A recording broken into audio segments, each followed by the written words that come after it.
This is 92.7 big FM और मैं हूं अन्नू कपूर। एक बार फिर मुखातिब हूं आप सबसे 92.7 बिग एफएम पर आपके पसंदीदा प्रोग्राम सुहाना सफ़र विद अन्नू कपूर को लेकर। हर दिन की तरह आज के दिन को सुहाना बनाने के लिए मैं फिल्मी दुनिया के गुजरे दौर के कुछ अफसाने लिए 92.7 बिग एफएम पर जुड़ गया हूं आपके साथ। आपका वक्त अब फिल्मी गानों के साथ साथ कुछ ऐसी कहानियों से कट जाएगा जो सितारों की हैं, आपके पसंदीदा फिल्मी कलाकारों की हैं। एक कहानी है B.R. चोपड़ा और महबूब खान की। B.R. चोपड़ा ने वो कौन सी फिल्म बनाई जिसकी कहानी महबूब खान को फीचर फिल्म के योग्य लगी ही नहीं। उनका कहना था कि इस पर अगर डॉक्यूमेंट्री बनाओगे तो बेहतर रहेगा। दूसरी स्टोरी होगी फिल्म इंस्टीट्यूट पुणे के फर्स्ट बैच से जुड़ी हुई स्टोरी। इस बैच के स्टूडेंट्स को एक बहुत बड़े एक्टर ने क्या कहते हुए लताड़ा, किस बात पर पड़ी उन्हें ये लताड़, बताऊंगा आज। तीसरी स्टोरी होगी दिलीप कुमार और उनके द्वारा अटेंड किए गए एक लंच पार्टी की। इस लंच ने दिलीप कुमार की क्या हालत कर दी वो भी पता चलेगा आज के शो में। दिल ने फिर याद किया। इस सेगमेंट में याद करेंगे एक्टर, डायरेक्टर और प्रोड्यूसर IS जौहर को। और लास्ट क्वेश्चन यानी कि लिसनर्स क्वेश्चन में जवाब दूंगा कि प्राण हमेशा अपने साथ रामपुरी चाकू क्यों रखा करते थे। तो मेहरबान दोस्तों, 92.7 बिग एफएम पर इन स्टोरीज का मजा लेने के लिए चलिए शुरू करते हैं आज का शो। पहली स्टोरी B.R. चोपड़ा और उनकी फिल्म नया दौर की। जब स्क्रिप्ट रेडी हो गई तो B.R. चोपड़ा ने सोचा कि क्यों ना अपने दोस्त और मशहूर डायरेक्टर महबूब खान से इस पर फीडबैक ले लें। उन्होंने महबूब खान को स्क्रिप्ट सुनाई।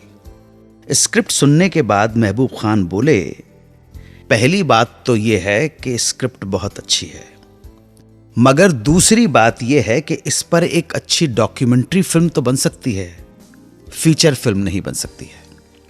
लेकिन B.R. चोपड़ा को इस सब्जेक्ट पर पूरा विश्वास था। अगले दिन वो दिलीप कुमार से मिले, सब्जेक्ट सुनाया, कन्विंस किया और मेन रोल करने के लिए साइन कर लिया। जब नया दौर रिलीज हुई तो फिल्म के प्रीमियर में चीफ गेस्ट बुलाया गया जनाब महबूब खान को। महबूब खान ने फिल्म देखने के बाद सबके सामने, सारी पब्लिक के सामने कहा, B.R. चोपड़ा ने इस कहानी को जिस तरह से सेल्यूलाइट पर उतारा वो काबिल तारीफ है। आज ये फिल्म देखकर मैं अपने कहे हुए वो लफ्ज़ वापस लेता हूं जब मैंने B.R. चोपड़ा से कहा था कि ये स्क्रिप्ट डॉक्यूमेंट्री मटेरियल है, इस पर फीचर फिल्म नहीं बन सकती, सिर्फ डॉक्यूमेंट्री बन सकती है।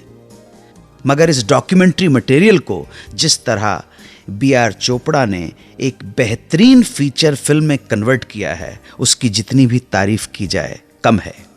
ये फिल्म कामयाबी की नई ऊंचाइयां छुएगी, ऐसा मेरा यकीन है और यही मेरी दुआ है।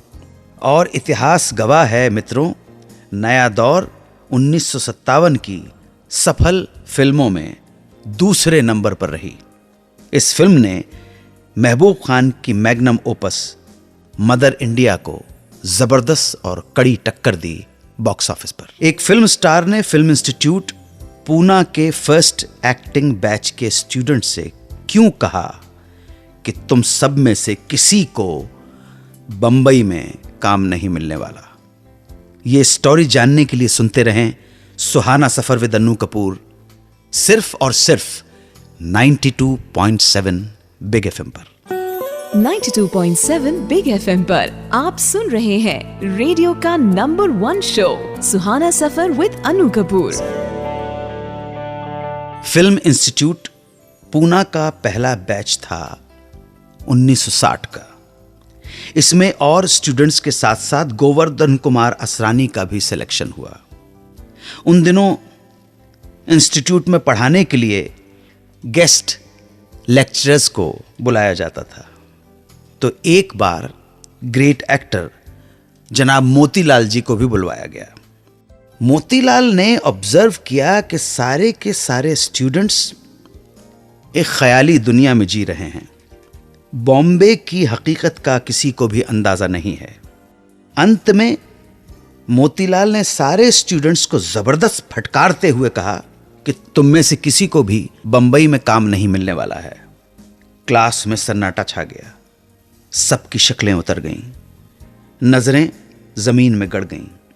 इस खामोशी को तोड़ते हुए मोतीलाल बोले, अब तक मैं तुम सबको देख रहा था कि आखिर तुम लोग करना क्या चाहते हो, बनना क्या चाहते हो, और देखकर बड़ी हैरानी हुई कि तुम में से कोई देवानंद बनना चाहता है, कोई दिलीप कुमार, तो कोई राज कपूर। दिलीप कुमार, देवानंद और राज कपूर तो पहले से ही बंबई में मौजूद हैं। फिर कोई उनके हमशक्ल को या कॉपी करने वाले को क्यों अपनी फिल्म में लेना चाहेगा? और अगर किसी ने तुम्हें काम दे भी दिया तो हमेशा किसी की कार्बन कॉपी कहलाओगे। Duplicate, not original. इसलिए ये इमिटेट करना बंद करो और अपनी खुद की पहचान बनाओ। ये फिल्म इंस्टीट्यूट तुम सबको देवानंद, राज कपूर बनाने के लिए नहीं खोला गया है। ये ऐसे एक्टर्स बनाने के लिए खोला गया है जिनकी अपनी पहचान हो और वो देवानंद और राज कपूर के बराबर नाम कमाएं। इसलिए दूसरों की नकल करना बंद करो और अपने अंदर जो खूबियां हैं उन्हें ढूंढो, तलाशो, तराशो, ताकि कल लोग कहें कि देवानंद को टक्कर देने, राज कपूर को टक्कर देने एक नया एक्टर आ गया है। मोतीलाल की इस सीख के बाद बाकी स्टूडेंट्स का तो पता नहीं, मगर असरानी ने जरूर इस बात को गांठ बांध लिया और फिल्म इंडस्ट्री में अपना एक नया अंदाज और नई पहचान बना। पेश खिदमत है सेगमेंट दिल ने फिर याद किया।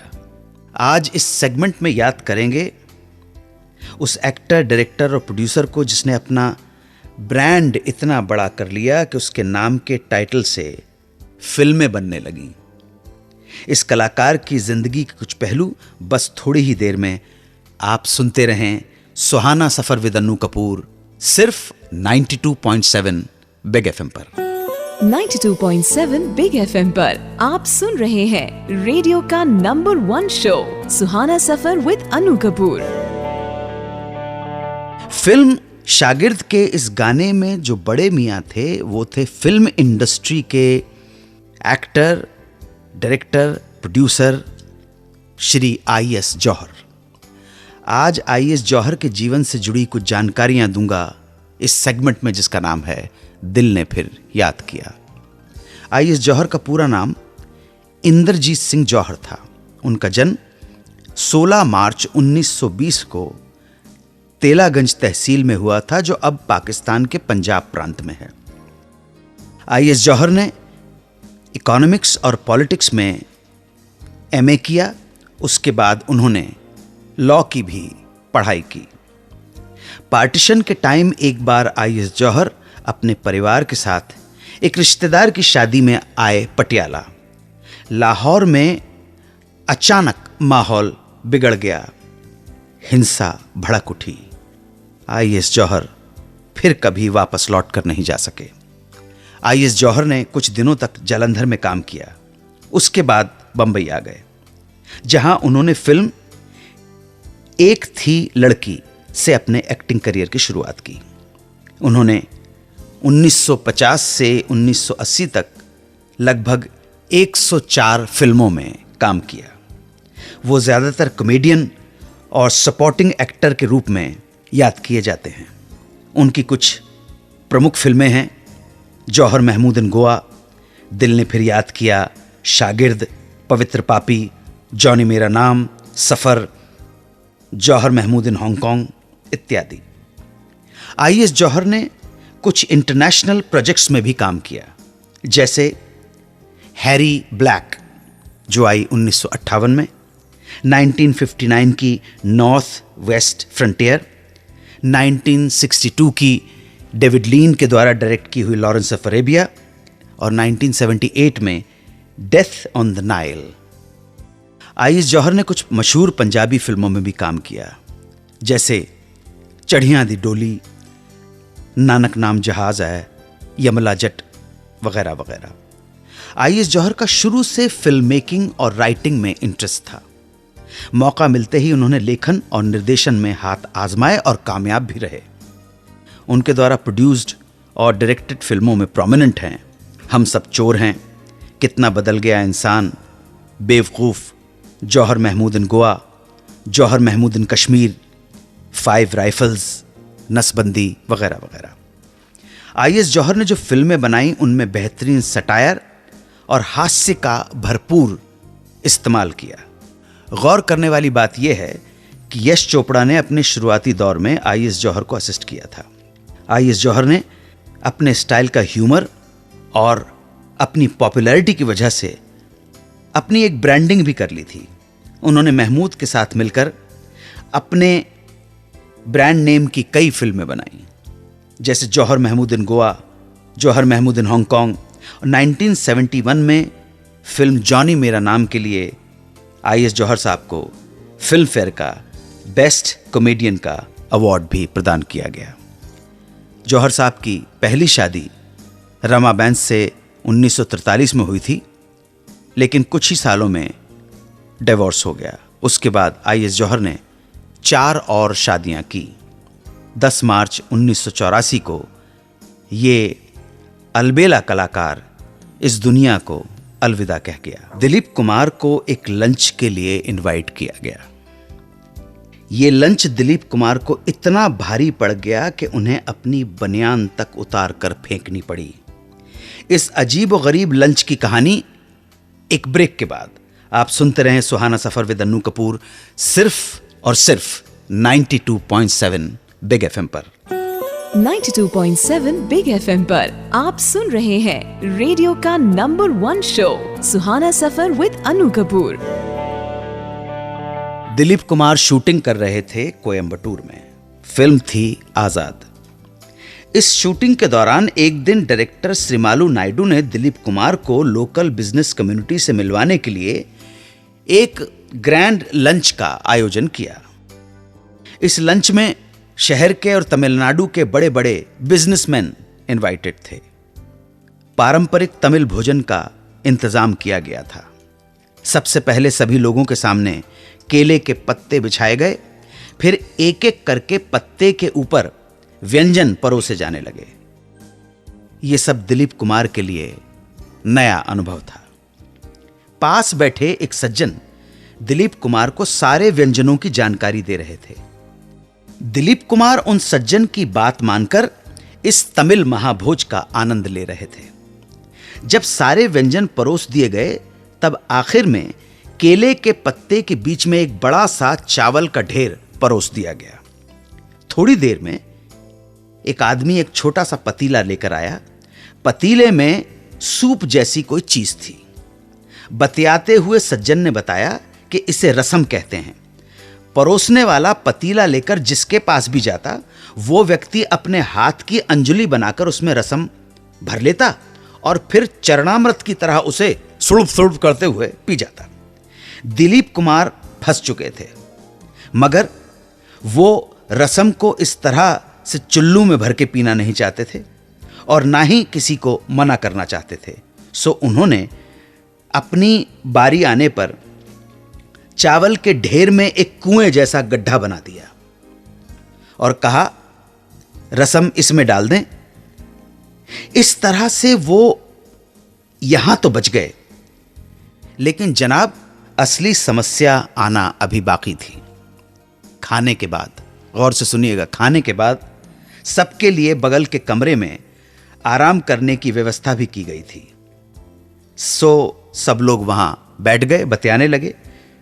तभी एक नौकर एक बड़ा सा चांदी का कटोरा लेकर आया। उस कटोरे में एक सेमी लिक्विड सी चीज थी। सूंघने से पता चला चंदन का लेप है। दिलीप कुमार ने देखा कि नौकर जिसके पास भी कटोरा लेकर जाता, वो इस लेप को हाथ में लेता, शर्ट ऊपर करता और पेट पर मल लेता, फिर शर्ट नीची करके ऐसे बातों में जुट जाते जैसे कुछ हुआ ही ना हो। जब दिलीप कुमार की बारी आई तो इन्होंने भी हाथ में लेप लिया, वो पेस्ट लिया और अपने बालों से भरे पेट पर मल लिया। तो सुनिएगा, थोड़ी देर में पेट पर लगा पेस्ट सूखने लगा। अब पेट पर लगे पेस्ट और पेट के बालों के बीच खींचातानी शुरू हो गई।